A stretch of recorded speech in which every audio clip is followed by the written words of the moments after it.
Retrouvons l'invité de la page culture avec beaucoup de plaisir, Georgette Zamblé, La femme de mes rêves, un ouvrage que vous venez d'éditer. C'est qui, on est tout de suite vraiment tenté de le savoir, c'est qui cette femme de vos rêves?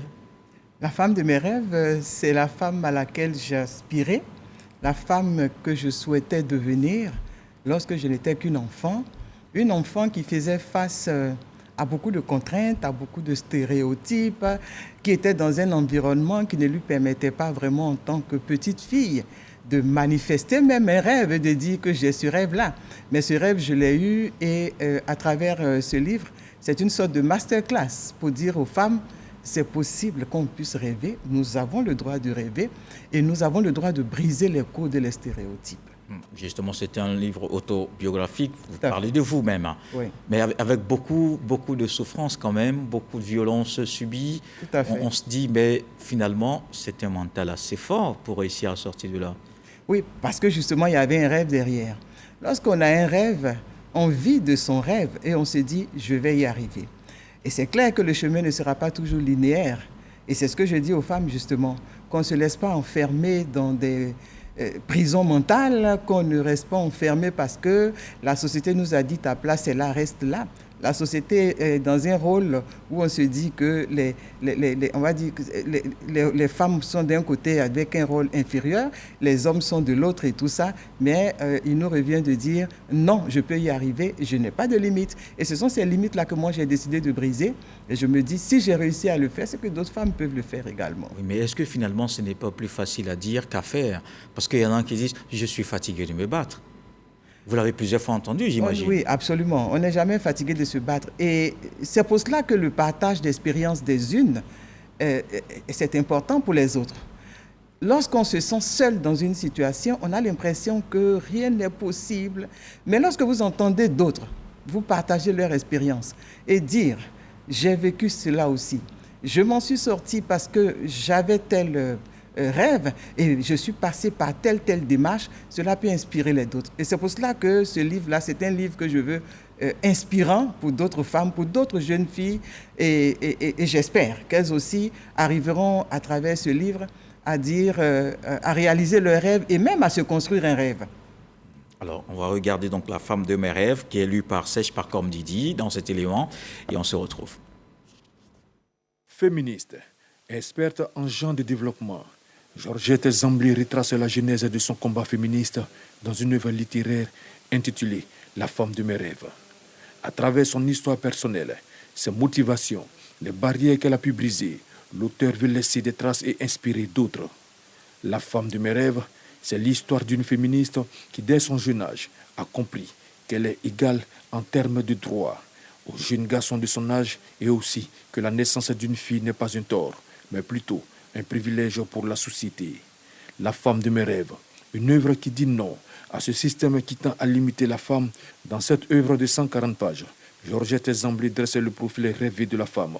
Femme digne, ambitieuse, conquérante. La femme qui n'est plus sujette à des discriminations. Cette femme qui est consciente de sa place au sein de la société. Alors, pourquoi j'ai l'impression dans cet ouvrage que vous êtes trop à charge sur les hommes? Le seul chanceux, c'est votre père, M. Zamblé, qui peut-être vous soutenait? Non, dans ce livre-là, je crois que j'ai également fait un clin d'œil à la masculinité positive, à ces acteurs, à ces hommes qui ont pris leur courage à deux mains et qui se sont dit non, les femmes sont des personnes à part entière, il faut que nous luttions justement pour que l'équilibre soit rétabli. En réalité, le système patriarcal dans lequel nous vivons est tellement déséquilibré en faveur des hommes que dès que les femmes commencent à revendiquer et à peut-être exposer certaines de leurs situations, on a l'impression qu'on est en train d'attaquer les hommes. Mais non, il ne s'agit pas d'une bataille rangée entre femmes et hommes, mais il s'agit de faire en sorte que nous retrouvions le partenariat gagnant-gagnant femmes-hommes. Et cela nécessite parfois de briser des codes. Cela nécessite parfois de taper sur la table et de ressortir les mots M-O-T-S pour décrire les mots M-A-U-X. On ne peut pas faire autrement pour faire une bonne omelette, il faut casser quelquefois des œufs. Alors justement, votre père qui chaque fois revendiquait, qui attendait, qui souhaitait avoir un héritier, pas une héritière, ce qui a vraiment choqué, et vous en parlez dans l'ouvrage, mais c'est un débat aujourd'hui qui court parce qu'il y a un ancrage un ancrage sociologique, un ancrage culturel. Est-ce que vous pensez que c'est facile à mener ce genre de combat? C'est une question de volonté avant tout. La société dit, oui, c'est les hommes, les petits garçons qu'on considère comme des héritiers. Donc, il y a beaucoup de préjugés derrière, il y a beaucoup d'images, de représentations derrière. Il y a certainement des raisons qui sont sociales, peut-être qui sont économiques et tout cela, mais après, il faut qu'on regarde le tort qu'on cause à d'autres personnes. Il faut qu'on regarde aussi le fait que les femmes ne peuvent pas être complètement lésées. Et lorsqu'on veut regarder, que ce soit dans les Écritures saintes et tout ça, on se rend compte qu'à un moment donné de l'histoire quand même, tout le monde s'est rendu compte que les femmes aussi avaient le droit de revendiquer, le droit de posséder. On ne peut pas aujourd'hui dire qu'on veut lutter contre la pauvreté des femmes et ne pas s'attaquer à cette question d'accès aux ressources, de contrôle des ressources également. Et c'est un droit qui est tout à fait naturel. Qu'on le veuille ou non, la société est composée de femmes et d'hommes et il faut bien à un moment donné penser que ces femmes-là, elles ont besoin qu'on les traite à part égale avec les hommes. Alors, il y a surtout parfois ces femmes aussi qui s'en accommodent finalement, peut-être parce que la société ne favorise pas, ne facilite pas les choses. Est-ce que vous ne pensez pas justement que les choses ont évolué entre-temps en faveur des femmes, bien sûr? Il est clair qu'il y a eu des avancées. Mais si on veut simplement s'attarder sur les petites avancées qu'il y a eu, on n'y arrivera jamais. Il y a eu des avancées, certes, mais nous souhaitons que ce ne soit pas perçu comme un acte de charité suprême. Mais il y a des droits, ici encore en Côte d'Ivoire. En 2024, il y a encore beaucoup à faire en ce qui concerne les droits des femmes. Il y a beaucoup à faire en matière de violences faites aux femmes et aux filles. Il y a des choses que j'ai décrites dans ce livre qui datent certainement de plusieurs décennies.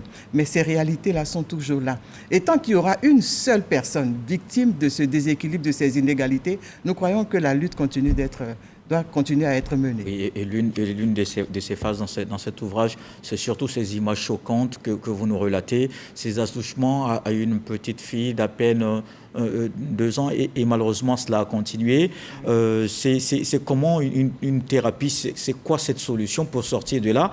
Et surtout, il faut le rappeler, vous avez été meilleur à l'école malgré ces souffrances. Absolument, absolument. Et justement, il y a un mental à développer. Mais ce n'est pas toujours évident lorsqu'une personne se retrouve seule. Les cas comme les miens ne sont pas les cas qui courent la rue, c'est clair. Mais il y a tout cet exercice de développement personnel, tout cet exercice psychologique. Mais comment on en arrive à faire cela quand on a 8 ans? Oui, on commence à se dire, la victime, c'est moi. La coupable, c'est une autre personne. Donc, je n'ai pas à avoir honte parce que la honte doit changer de camp. Et je dois me positionner comme une personne qui dit non. Ça suffit. De telle sorte qu'en face, les gens se rendent compte que cette personne n'est plus prête à subir quoi que ce soit, cette personne n'est plus prête à accepter certaines situations. L'inacceptable, ça suffit. Donc, il y a des décisions personnelles à prendre parce qu'à un moment donné de la vie, on se choisit soi-même. Si on ne se choisit pas soi-même, on continue d'être victime. Et puis en face, le bourreau a toujours tendance à se dire, oui, elle est prête à être victime, donc je continue de lui servir tout ce qui peut faire d'elle la victime. Non. Quand on se positionne clairement, après les choses changent parce qu'en face, ils se rendent compte qu'il y a un équilibre quand même de la terreur qui s'établit. Et c'est ce que vous avez fait, surtout quand vous avez revu vos bourreaux. Oui. Vous avez dit dans l'ouvrage, je les ai fixés. Absolument. Et finalement, c'est eux qui ont baissé le regard. Avec un œil supérieur, ils ont compris que les choses ne se répéteraient plus jamais. Mais aujourd'hui, pour vous, la femme de vos rêves, la femme de nos rêves, en quelques mots, ça devrait être qui? La femme de mes rêves, de nos rêves, c'est cette femme-là qui s'assume. C'est cette femme-là qui a une bonne conscience d'elle et qui se considère comme un être humain qui a des droits et qui doit revendiquer ses droits jusqu'à les obtenir. La femme de mes rêves, c'est cette femme-là qui est autonome. La femme de mes rêves, c'est cette femme-là qui s'assume. La femme de mes rêves, c'est cette femme-là qui occupe sa place dans l'espace public et dans les instances de décision.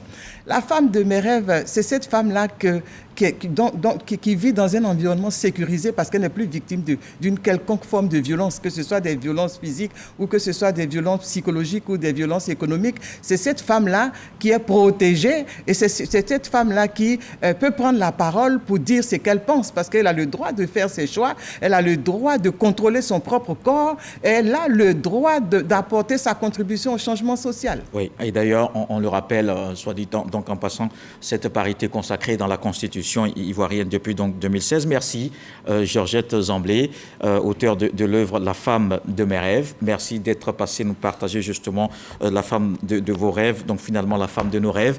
Pour ce soir, c'est donc terminé. Merci d'avoir suivi ce journal Retour de l'actualité 23h. Ce soir, le sage nous apprend que ce sont plusieurs mains qui rendent le travail facile. Dieu le voulant, on se retrouve demain.